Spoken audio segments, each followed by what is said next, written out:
Selamat pagi, Shalom saudara-saudara. Senang sekali bisa berjumpa walaupun hanya online. Tetapi Tuhan begitu baik, bukan? Dia karuniakan hari yang baru dan semuanya kita tentu dalam keadaan sehat. Haleluya. Mari kita satu dalam doa untuk memohon bimbingan Roh Kudus supaya firman di pagi ini boleh menjadi pesan pribadi untuk setiap kita.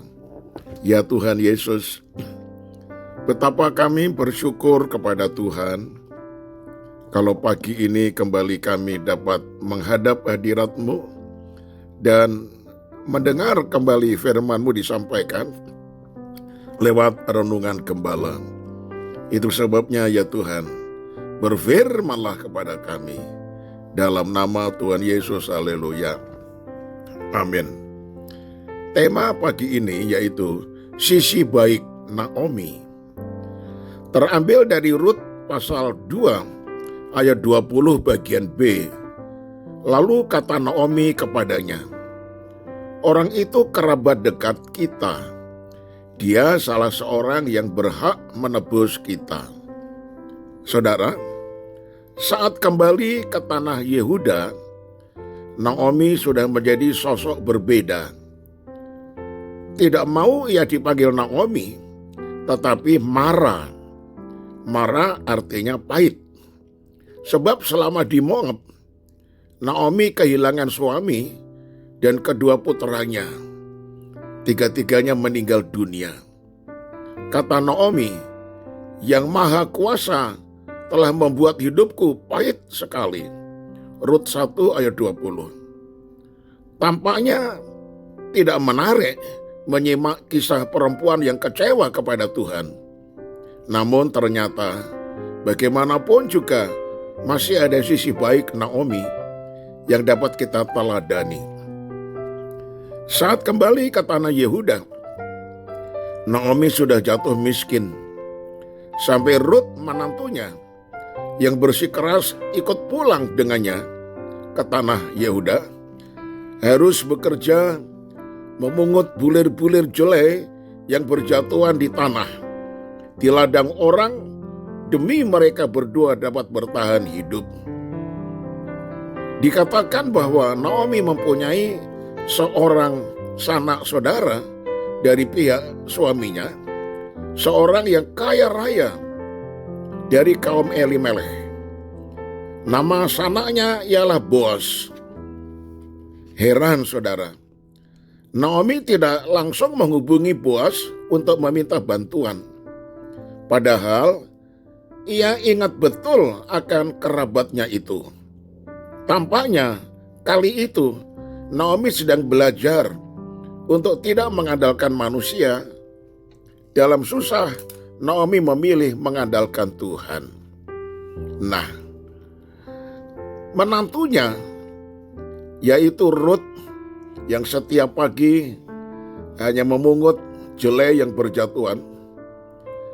Ia lapor kepada mertuanya yaitu kepada Naomi bahwa pemilik daripada ladang itu sangat baik hati, malah membiarkan aku terus memungut. Bahkan mengatakan kepada para penuai-penuai jelai supaya menjatuhkan yaitu jelai-jelai ke tanah supaya saya bisa memungut lebih banyak lagi. Jadi pemilik itu sangat-sangat baik. Lalu Naomi baru menceritakan bahwa itu orang yang baik hati, orang kaya raya itu, namanya Boaz, masih sanak keluarganya, masih saudara dekatnya. Nah saudara, jadi di sini kita melihat Naomi tidak mengandalkan Boaz langsung datang meminta pertolongan, tetapi dia berharap kepada Tuhan. Jadi saudaraku, tanpa kita sadari, kerap kali kita mengandalkan manusia. Saat susah, buru-buru kita menghubungi kerabat atau sahabat untuk meminta bantuan. Sebenarnya boleh-boleh saja sih kita meminta bantuan orang lain. Hanya jagalah hati supaya jangan sepenuhnya kita berharap kepada mereka. Faktanya, tidak dapat manusia yang kemampuannya terbatas itu diandalkan benar-benar. Mari kita belajar mengandalkan Tuhan. Seperti Naomi, saat susah, biarlah pribadi yang pertama kita cari ialah Tuhan. Harapkan pertolongan Tuhan untuk segala pergumulan yang terjadi. Kalaupun nanti ada orang membantu, sadarilah itu karena Tuhan yang menggerakkan hati orang itu untuk membantu kita. Jadi, bukan kita yang meminta lalu orang itu tergerak, tetapi karena kita berharap kepada Tuhan, maka Tuhan sendiri akan menggerakkan orang itu untuk mengulurkan tangan membantu kita. Akhir daripada cerita dalam kitab Rut, saudara, akhirnya Boas, orang kaya itu, mengambil Rut sebagai istrinya. Dan kemudian Rut dengan Naomi tinggal di rumah dari Boas, konglomerat yang kaya raya itu. Jadi dibalik, Naomi berharap kepada Tuhan. Akhirnya Tuhan perhatikan, dan endingnya Tuhan karuniakan berkat sehingga Naomi dan Rut tidak lagi mengalami kemiskinan, tetapi keberkatan hidupnya melalui Boas. Nah saudara, saya tutup dengan kalimat ini. Diberkatilah orang yang mengandalkan Tuhan, yang mempercayakan dirinya kepada Tuhan. Yeremia 17 ayat yang ke-7. Mari kita satu dalam doa.